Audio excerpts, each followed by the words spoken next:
Kyle Shanahan is known to be a very difficult coach on wide receivers. So what did it tell you that after 4 years in New England, he wanted you here? No, it's awesome. And when I think about Kyle, you know, as receivers, we're his babies. Like, we're kind of the engine to the whole system of what it is and how we're throwing the ball now. It's awesome. And we're trying to get the run game going, things like that.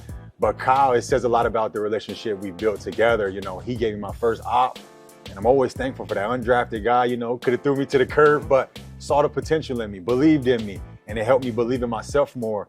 And when I was younger, I was immature, younger, just moving fast, not really understanding how special it is. And then going away, coming back, I got more of an understanding. I feel different now about how I view him, how I view the team, how I view playing a role, and just maturing, growing, becoming a pro and different things, and I'm thankful that I built a good relationship with him. Yeah, I know we talked about how Kyle's tough on wide receivers. He puts a lot on your plate too. Absolutely. So can you kind of take me through a play call? What's going through your mind? What are your responsibilities when you hear that a particular pass play is called? Yeah, pass plays are more longer, and when I go out, I got to know what my depth is. I got to know if it's cover 2, cover 1. I got to see if it's single high, 2 high, different things.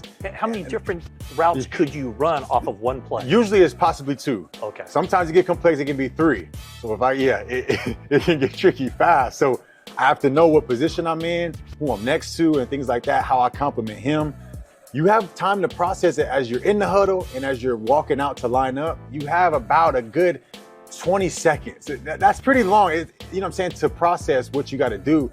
As I'm taking notes and doing things, okay, how can I process this play the fastest? Sometimes when it doesn't hit fast, when I'm reading it out loud or reading it, okay, I have to figure out a way in my mind for this to process faster so that I can play fast, run fast, catch the ball, get yards and all those things. So it's a process. But even when you're lining up, a team might be showing one defense and they rotate into something else, and now you have to make that adjustment on the fly. On the fly, and that's where the challenge is, and that's what the coaches evaluate. Who can do that? Whose mind is really locked in? It shows. That's why you record everything, because they have to see who's processing it fast, who's going to react. And then even in the game last week, I was supposed to get my eyes around on the route. Mac Jones threw an interception. Like, that's my fault. I have to get my eyes around because he's hot. And so plays like that where I have to be sharp and I have to learn from those plays. And now this week, I'm going to go into practice, getting my eyes around, learning from the mistake, learning from what I got bit by, and applying it. So, you know what I'm saying? You don't get everyone right, but